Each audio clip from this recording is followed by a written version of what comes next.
mu àndal jëm si le remaniement bi nga xam ni itam Ousmane Sonko amal na ko donc au lendemain du réaménagement gouvernemental annoncé le 6 septembre. En tout cas, l'Alliance pour la République APR mi daal di réagir dans une déclaration publiée par son secrétaire exécutif national. Le parti de l'ancien président Macky Sall estime que les changements opérés dans l'équipe gouvernementale constituent un approfondissement dans l'instauration d'une dictature au Sénégal. jàpp ne nag li am dictature leen bëgg indi fii si réew mi moo doon daal di changer li nga xam ne que moo di gouvernement bi. donc nag APR mi pointé exactement yenn si ay ministères yoo xam ni itam donc ko daal di dénkaat seen ay bopp bokk na si ministère de la justice ak intérieur où il voit une volonté claire de contrôle des institutions régaliennes. Pour la formation politique, il s'agit d'une tentation d'État parti, une pratique jugée inacceptable et d'une autre époque. Alors enfin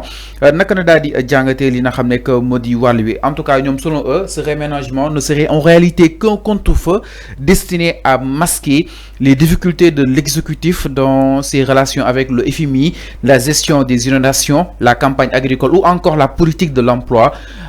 naka daal di jàngatee afan waa APR nga wax. tu as bien dit waa APR. Macky Sall ak ñu mu àndal. waaw loolu nga wax waa APR. ngir yàlla bàyyi leen ñu FMI mu nooy tuuti ñun dañoo fàtte FMI. ils ont un problème avec un film. non débat boobu c'est révolu. non débat non Fallou débat boobu sénégalais jàll nañ ci moom. FMI du dara. FMI moo dem moo ñëwaat. FMI du dara. Il faut pas inviter les gens dans ce débat-là. Donc waa APR ils ont peur. En réalité ils ont la peur au ventre.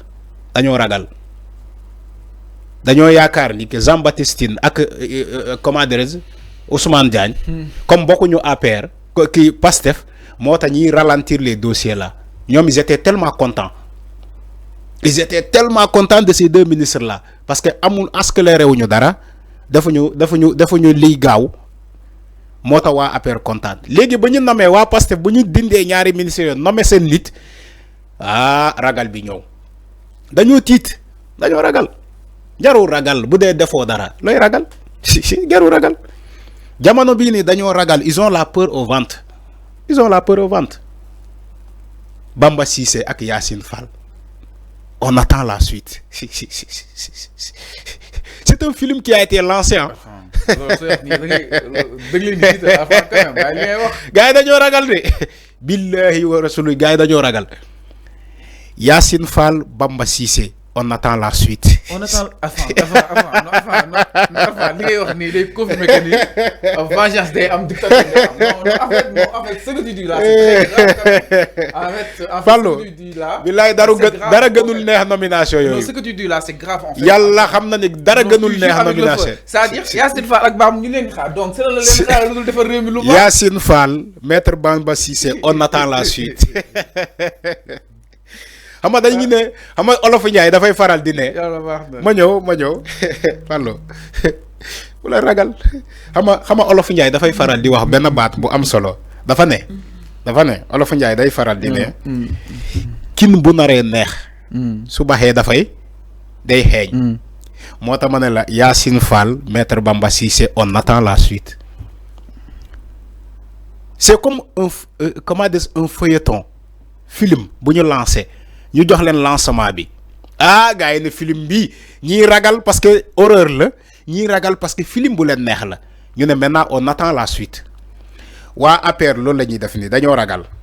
dañoo gis feuilleton bi par ailleurs aussi APR dañoo gis feuilleton bi ñu ragal. APR mi qualifié gouvernement bi de tatillon marqué par la culture du ressentiment, la propagation de la haine et une justice partisane, une orientation jugée préoccupante pour le quotidien des Sénégalais déjà affectés par la vie chère, le chômage et les inondations. Sénégalais ñi ngi dund nag fii ay dund yu métti. oui waa APR dañuy mën ni mais loolu xalaat APR la dëkk bi doxul de waaw dëkk bi doxul. taxaw na de. te dëkk bi li mu mel nii ñoom ñoo tax.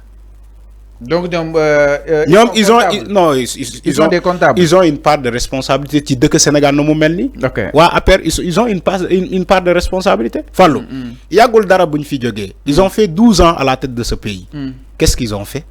inondation bu ñuy wax ni ñoom lan la ñu réglé waa APR. ils ont injecté ils ont injecté des centaines de milliards à Touba. Touba lan la mel légui ci inondation ko injecté des centaines de milliards à Touba. Touba lan la mel légui ci inondation. Ils ont injecté des centaines de milliards dans la banlieue dakaroise. Mais inondation bi Parcelles Assainies, Pikine, Thiaroye. Thiaroye. Mais tay lañu gëna inondé. Tay lañu gëna inondé. Non, non, inondé. Waaw, inondé.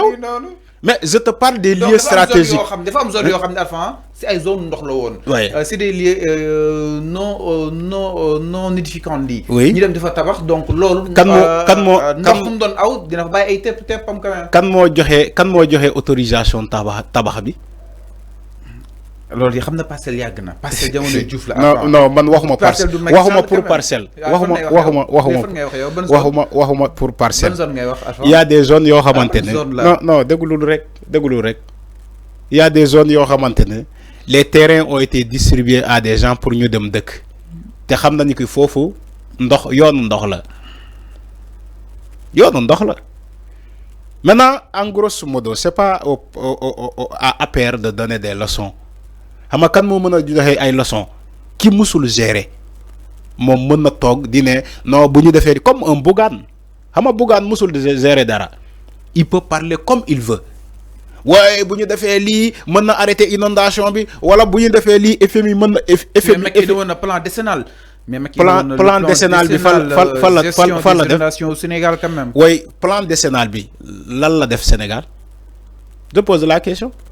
Plan décennal bobu tantôt plan ñun gis nañu fi ay plan yépp fallu plan décennal plan Fendi plan non yo fallu yo da ngay de quoi même plan Fendi gis nañu ko fi. Ces plans là n'aboutissent à rien defuñu dara defuñu ben effet amul ben effet. Donc pour dire que ils sont mal positionnés pour joxe ay leçons. Voilà, ils sont mal positionnés pour joxe ay leçons. OK. Ma jox la l'exemple le cas de Bougane. Xam nga Bougane tay mom musul gérer état.